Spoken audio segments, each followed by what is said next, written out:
Moving on down the console for us is usually keyboards are next, and they're another foundational part.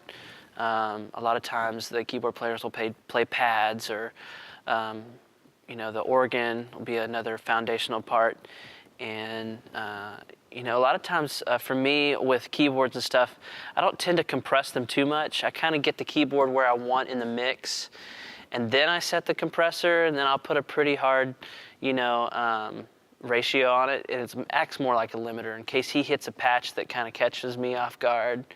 I don't have to be, banking through banks and, rushing to turn a keyboard down. The compressor kind of caught it for me. But it depends on whatever it is he's doing. For me, the B3, compression on a B3 is something that I think people screw up a lot. The purpose of the B3 sound or the Leslie sound is the Doppler effect of it's the Leslie is the spinning horn or whatever, and the effect is that the sound is modulating, back and forth. And if you get a compressor that's too fast on that, it's going to just compress when the horn is loud and uncompress when the horn is soft, and you're just chewing your sound up. So I would always, in general, just say a slow release time on a B3 is going to maintain that Doppler effect that the B3 is trying to affect, and understanding those parts of compression and those parts of the mix and stuff like that really helps you to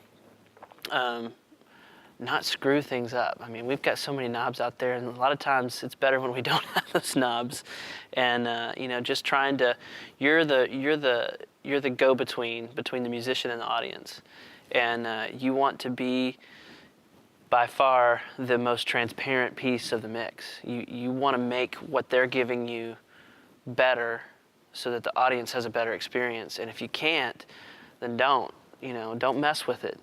Don't, because you have a compressor doesn't mean you put it on it. And just because you have EQ there doesn't mean it needs to be EQ'd. A lot of times, if the system's tuned right, there are so many times we just push up the fader and go, yep, that's the way it's supposed to be, and you move on. And understanding that is a pretty key part. You don't have to sit there and dork with everything. And keyboards are that way a lot because they're instruments. It's not mic placement. It's not anything like that. And keyboards are a lot of times where you just push the fader up and go, yeah, if I've got a good player on the other end of that thing, I'm good. Mic and a piano is different. That's always, kind of something, to think about.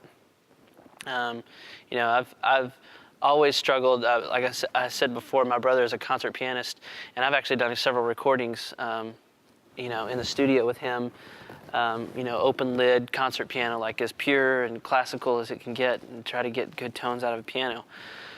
But in a live, scenario, and a band scenario, mic and piano is tough. It's really tough, and the part is there's a lot of detail. It's a very complex instrument. It's hard to get it loud enough in those microphones to where it's not feeding back. It's difficult to not make it sound like you've got mics inside of a box, because you typically have to have the lid closed to keep all the drums or the other instruments or the PA out of the piano. And then it sounds like you got mics inside of a box, because that's what it is.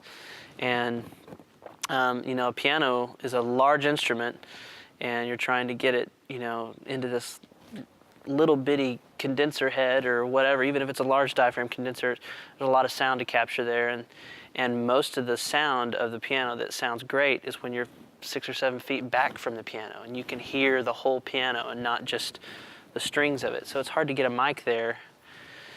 And for us, we've kind of broken the rules a little bit, and we ended up putting an optical MIDI strip underneath our piano and gone with a MIDI program. And it's not the perfect piano, and it's definitely not the best sounding piano raw, but when it comes to a band scenario, it sounds way better than mics inside of a box. So, you got to give and take some things sometimes, and, mixing those things in is definitely an important thing, and making sure that you're getting the best sound with the scenario that you've been given. So